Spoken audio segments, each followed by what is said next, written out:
Bismillah, wassalatu wassalamu ala Rasulillah.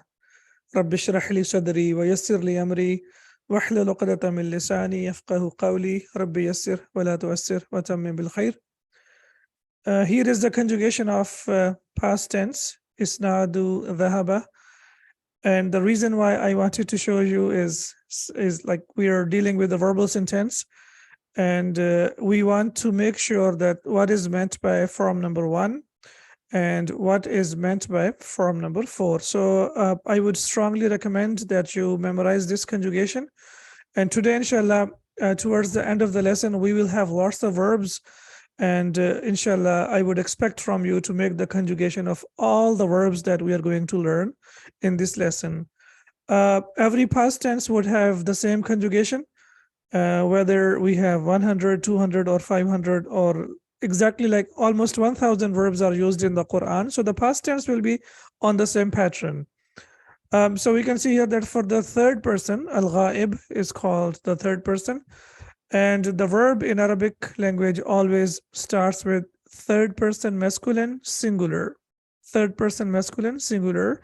So we have dhahaba, dhahaba, dhahabu, dhahabat. So if you look at form number one and form number four, which I clearly explained that whenever we have a verbal sentence, and if the doer is apparent, then for the masculine, the verbal sentence will start with form number one.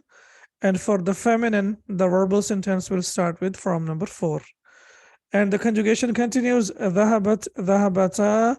And then when we reach form number six, here the track number one will complete. So from here, we will get into track number two.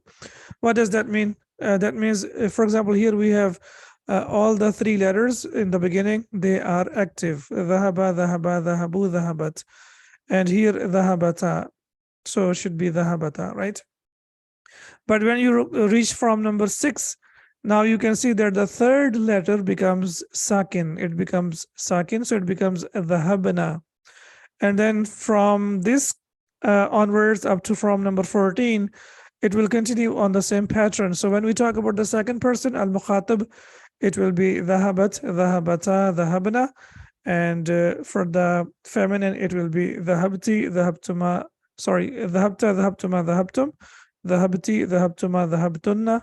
And for the masculine and for the feminine, first person al-mutakallim, it will be dhahabtu and dhahabana. Now, I'm sure, inshallah, the idea of form number one and form number four is clear. And based on this, now we can move on and learn about this. In the previous lesson, there were like a couple of mistakes in this slide. So I thought we could do it again. So here we have nominal sentence, al-jumlatul ismiyatu, and here we have verbal sentence, al-jumlatul fi'liyah. We know that jumla ismiya, the nominal sentence, always starts with the noun. And if the subject is noun and the predicate is verb, then the verb has to follow the noun. Verb has to follow the noun. For example, talib is one. So we will use the conjugation past tense and we will use dhahaba. And if we have talibani, two students, so we have to use the past tense conjugation dhahaba. And if we have at-tullabu, we will say dhahabu. So if the sentence starts with the noun and the predicate is a verbal sentence, then the verb has to follow the noun. The verb has to follow the noun. However, when we talk about jumla fi'liya, the case is different. What's the case? Here, when the doer is apparent, for example, at-talibu, so talib is masculine, so it has to start with form number one. Now, inshallah, I'm sure that it's clear that form number one, I will show you again. This is form number one. So it will start with dhahaba, right? And then dhahaba talibu. And even if we have two students, still we will start with the verb dhahaba talibani. And if we have more than two students, it will be dhahaba tullabu. So basic difference between nominal sentence and verbal sentence is that in nominal sentence, the verb has to follow the noun. But in verbal sentence, when the doer is apparent, whether the doer is singular or whether the doer is dual or it is the plural, the verb has to be used is only first person. For the third person, masculine singular, that is dhahaba. And the same goes with the feminine, الطالبة. So we will have to use ذهبت, and الطالبتان ذهبتا, and الطالبات ذهبنا. Now we can see here that the verb is following the noun. But when we talk about the verbal sentence, form number 4 has to be used, and the form number 4 is ذهبت, as we can see here. So ذهبت الطالبة, and if there are 2 students, we will say ذهبت الطالبتان, and then if we have more than 2 students, we will say ذهبت الطالبات. So the verbal sentence, when the doer is a parent, for the masculine it starts with ذهب, yani that's the first form of the verb, and for the feminine it starts with ذهبت, that is the fourth form of the verb. Inshallah, I hope it's clear now. قدم الفعل. قدم يقدم تقديما, that means to bring forward. علمت نفس ما قدمت, so to whatever you have sent forward or whatever you have brought forward. So قدم الفعل, we have to bring the فعل, yani the verb, forward. في الجمل الآتية, in the following sentences. كما, as, هو, it is. موضح, explained. في المثال, in the example. So basically, this is the word by word translation, and the literal translation will be change each of the following nominal sentence into verbal sentence, as shown in the example. Look at the example. Al-awladu sharibu al-qahwata. Now, as I explained earlier, that if it's a nominal sentence, and then the verb has to follow the noun. Al-awladu is plural, and the verb has to be plural. So it will be al-awladu sharibul qahwata. But when we have a verbal sentence, then it has to start with the singular verb, which is shariba. So it will be sharib al-awladu al-qahwata. And the boys drank coffee. So now on the same pattern, we have to complete the rest of the sentences. An-nasu sami'u al-adhana. Now we can see that it's a nominal sentence. It starts with the noun. An-nas is the plural. That's why the verb that we are using is also plural. So sami'u al-adhana, the people heard the adhan. And now what we have to do? Ahsanti ya ukhtah. Now it will be sami an-nasu al-adhana, right? So it will be sami an-nasu al-adhana. Al-adhan will be as it is over here. So now the verb will be used only, the singular verb. Next is at-tullabu katabul ajwibata. The students wrote the answers. Now you want to say students wrote the answer in a verbal sentence. So we will say katabat tullabu al-ajwibata. Excellent. The students wrote the answers. Next is at-talibatu dakhalna al-fasla. At-talibatu is the plural. That's why the verb has to be the plural. But for the feminine, we will say dakhalat, right? Dakhalat, right? So we will say dakhalat, and dakhalat at-talibatu al-fasla. The feminine students entered the classroom. Al-mudarrisuna kharaju min al-fusuli. The teachers went out of the classrooms. This is a nominal sentence. Now we want to change it into a verbal sentence. So we will say kharaj al-mudarrisuna min al-fusuli. خرج المدرسون من الفصول. The students went out of the classrooms. زملائي رجعوا من مكة. My classmates returned from Makkah. Now you want to change it into a verbal sentence. So you will say رجع زملائي من مكة. Excellent. So رجع. So we have to use the verb in the beginning of the sentence because it's a verbal sentence. أخواتي غسلنا القمصان. My sisters washed the shirts. Now it's the feminine, so we have to use غسلت, right? غسلت أخواتي القمصان. My sisters washed the shirts. التجار فتحت دكاكين. The merchants opened the shops. Now we can see that the verb is following the noun, but when we have a verbal sentence, we will say فتحت تجار الدكاكين, right?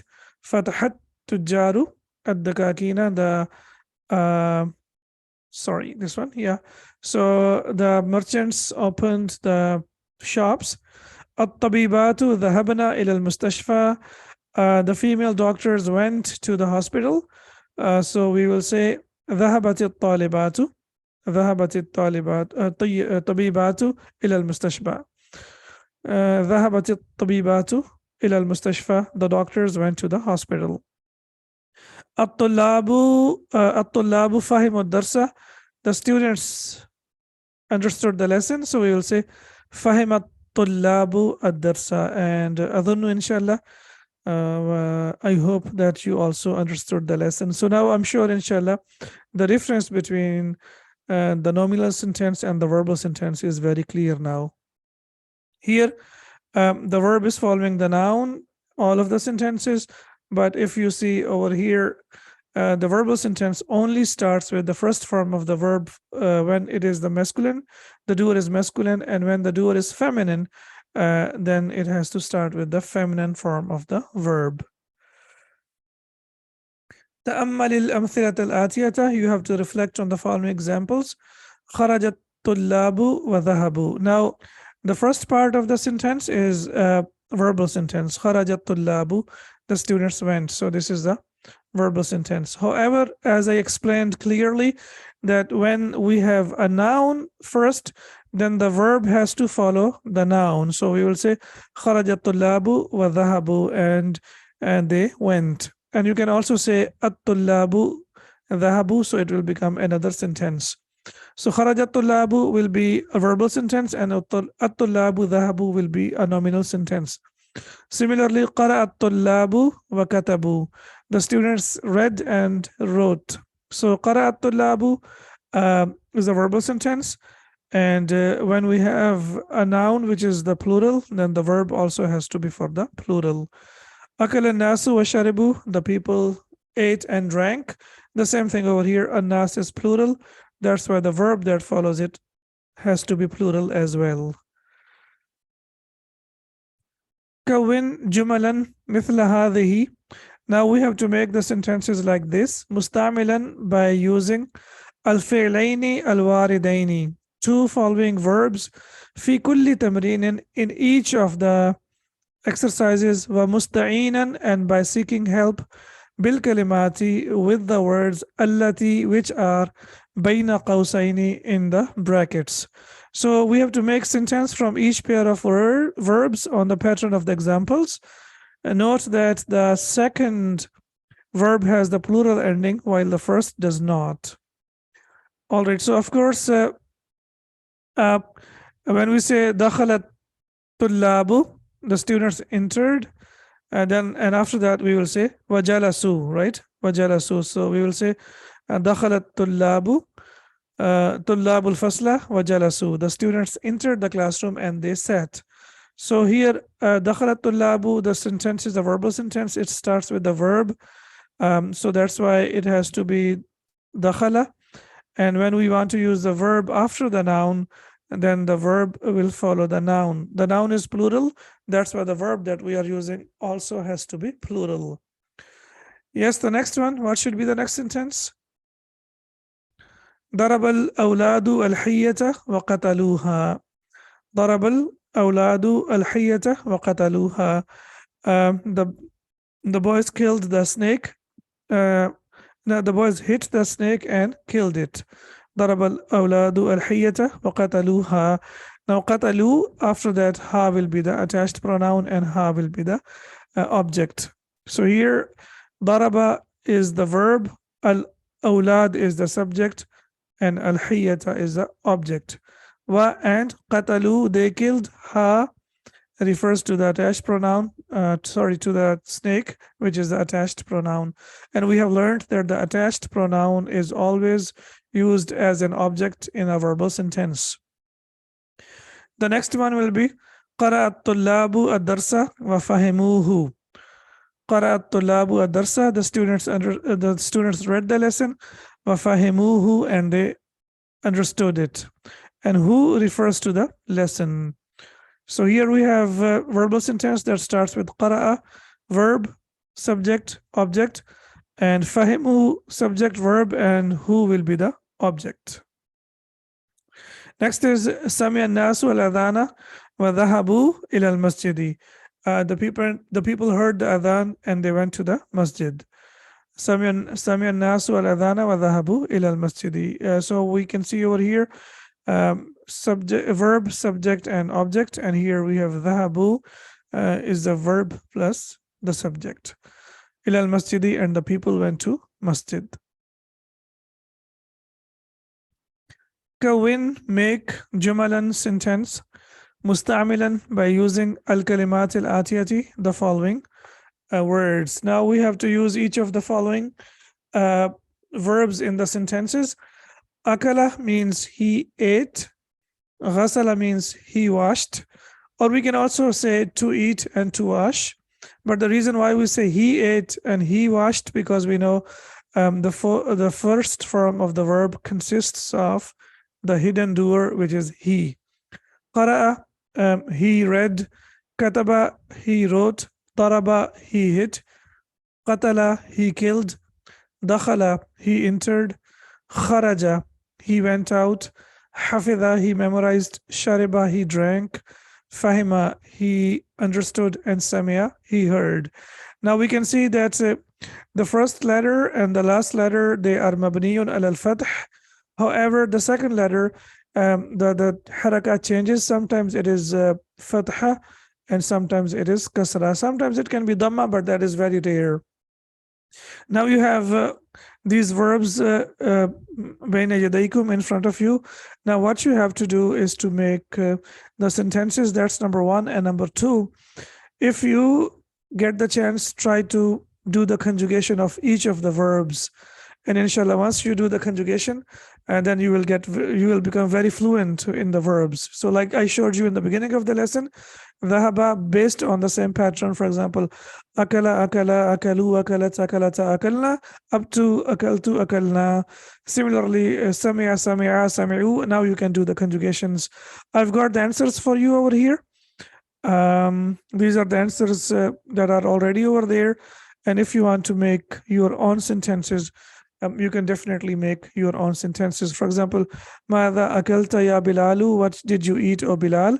So now it's not necessary that we have to use only akala. You can use any past tense form. For example, akaltu, akalna, akalat, akalta. You can use any of them. غسل الولد السيارة, the boy washed the car. قرأ الطلاب الدرس, the students read the lesson. من كتب هذه الآية على السبورة, who wrote this verse on the board. من ضرب هذا الطفل, who hit this boy. أبالحجر قتلت الحية يا إبراهيم, did you kill the snake with the stone, O Ibrahim? دخل الناس المسجد, the people entered the masjid. خرج الإمام من المسجد بعد الصلاة, the imam left the masjid after the prayer. أي سورة حفظت يا أباس, which surah did you memorize, O Abbas? And أي is mansub because it is maf'ul bihi of حفظت. Then we have متى شربت القهوة يا علي, when did you drink coffee, O Ali? من فهم هذا الدرس, نعم من فهم هذا الدرس. Yes, who understood this lesson? كلكم إن شاء الله, كلكم فهمتم الدرس أم لا؟ ما سمعت الأذان, I didn't hear the adhan. Alhamdulillah, okay. تأمل ما يلي, it is a very, very important point over here.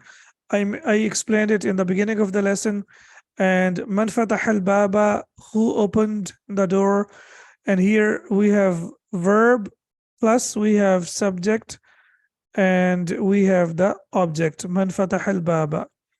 And you say أنا فتحته, I opened it. So when you say فتحته, so فتحته is what? It is verb plus subject. And where is the object?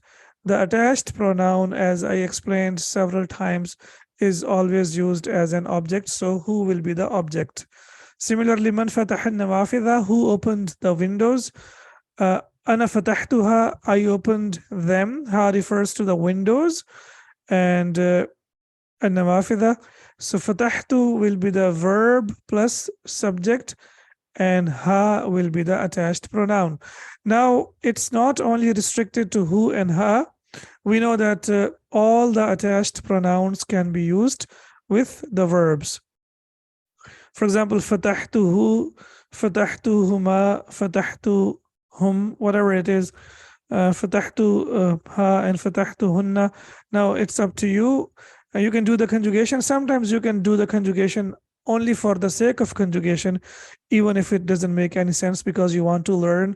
Now, how many sentences can you make? Alhamdulillah, if you want to practice now you can do the conjugation of each verb, 14 conjugations of each verb plus 14 attached pronouns to one verb. So if you want, you can make hundreds of sentences from these verbs. Al-kalimatu al-jadidatu, the new words. Al-inabu, grapes. Al-mawzu, banana. At-tinu, fig. Al-fajru, fajr time, the morning time. Jawabun, and the plural is ajwibatun, on the pattern of af'ilatun. Answer and answers. Su'alun, question, and the pattern is on the and the plural is on the pattern of af'ilatun, so it will be as'ilatun. Al-baqqalu, the grocer. Al-asa, the stick. Hiyatun, snake, and the plural is hiyatun. Samia, he heard. Fahima, he understood. And shariba, he drank. So alhamdulillah, now you can see that this lesson was very useful. It's not finished yet. We will inshallah do some of the examples from the Quran as well. But as of now, inshallah, I'm sure that you have got a very clear idea of the verbal sentence. Now let's look at some of the examples from the Quran. So I have taken this surah from the Quran, Surah Ar-Rahman. So it starts with A'udhu billahi minash shaitanir rajim. Ar-Rahman. Generally we stop, so that's why we say Ar-Rahman. So it will be Ar-Rahmanu Allama al-Qur'ana. So the reason why I had to bring it over here, because now it's understood that it refers to Allah subhanahu wa ta'ala. That's why the translators, they did not put he over here. However, here Allama, we have the inbuilt doer, which of course refers to Allah subhanahu wa ta'ala. Allama will be, so it will be what? It will be verb plus subject. It will be verb plus subject, right? Allama, and al-Qur'ana will be the object, as we can see over here.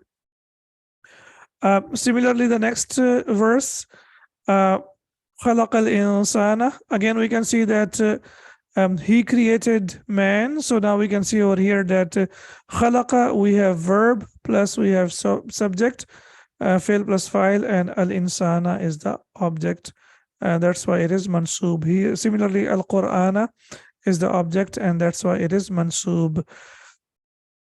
Allamahul bayan. Allama is a verb that generally requires two objects. So we will say al-maf'ul al-awwal will be who, and al-maf'ul al-thani will be al-bayan. We have learned that the attached pronoun is always used as the object.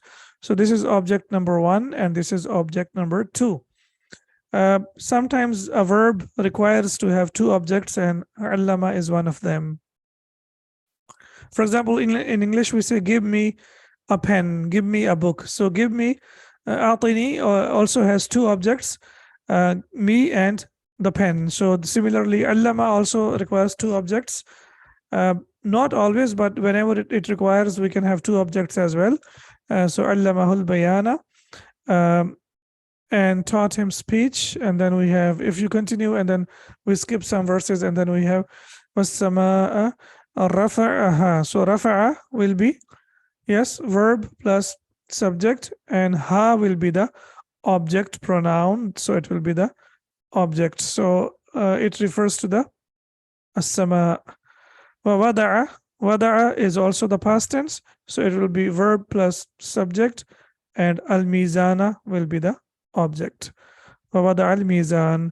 So now when we memorize the Quran, or when we are listening to the recitation, sometimes when we listen, the Sheikh stops on every verse of the Quran, so we don't really know the case endings. But now, alhamdulillah, you know the language. So memorization of the Quran, inshallah, will become much easier for you. And now you know how the ending will come. So here we have the verse, the references, verse 55, and then, sorry, surah number 55, Ar-Rahman. And then we have verse 1, 2, 3, 4, and 7. Here we have وَقَتَلَ دَاوُودُ جَالُوتَ. So here we have a typical verbal sentence where we have qatala is the verb, Dawood alayhi salam will be the subject, and Jalut will be the object. So it consists of verb, subject, and object. And we know that the subject is marfu' and the object is mansub.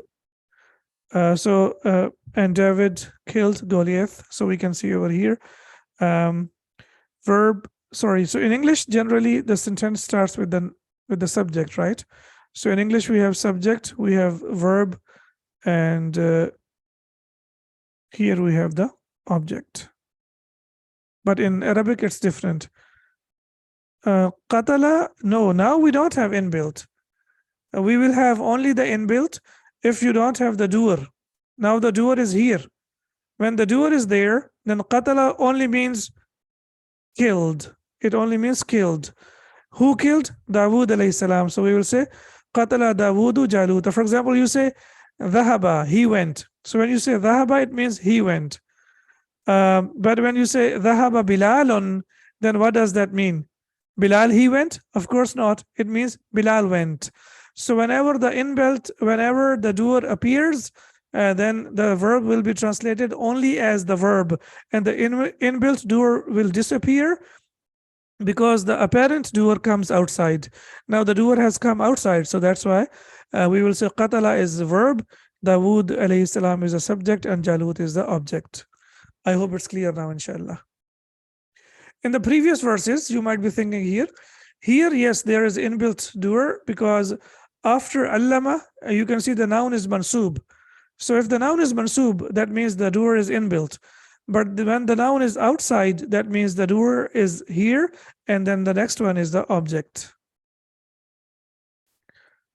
Qala rajulani. Now you can see over here rajulun, and the dual of rajulun is rajulani, but the verb that is being used is for the singular, because this is the most important rule of the verbal sentence, that when the doer is apparent, then the verbal sentence will start only with form number 1 or form number 4. So qala rajulani min alladhina yakhafuna an'ama Allahu alayhima. The rest of the verses, inshallah, we will analyze when we proceed further into the course. But as of now, our focus is on the beginning of the sentence and the doer of the sentence. So qala will be the verb, and rajulani will be the doer, will be the subject. إِذْ هَمَّتْ طَائِفَتَانِ مِنْكُمْ أَن تَفْشَلَا. Now we can see here that hammat is the past tense, and it is used for the feminine. Yes, and ta'ifatani is the dual. Ta'ifatun is singular, and ta'ifatani is the dual. However, the dual is apparent, it is outside. So that's why for the feminine, now it's clear from the Quran, because we have to learn everything from the Quran. So if the dual is feminine, then the verbal sentence has to start with the 4th form of the verb, which I explained in the beginning of the lesson. So it is hammat ta'ifatani minkum an tafshala. And then the last one is qad aflaha al-mu'minun. Now aflaha is used for the past tense. Aflaha means he succeeded, but when we say aflaha al-mu'minuna, then he disappears, and it means the believers succeeded. And now we can see that aflaha is from number 1, and the doer, the subject, is the plural, which we have learned that if the doer is apparent, it can be singular, it can be dual, and it can be plural. Certainly will the believers have succeeded. Nas'alullaha an yaj'alana minhum. So we ask Allah subhanahu wa ta'ala to make us among them.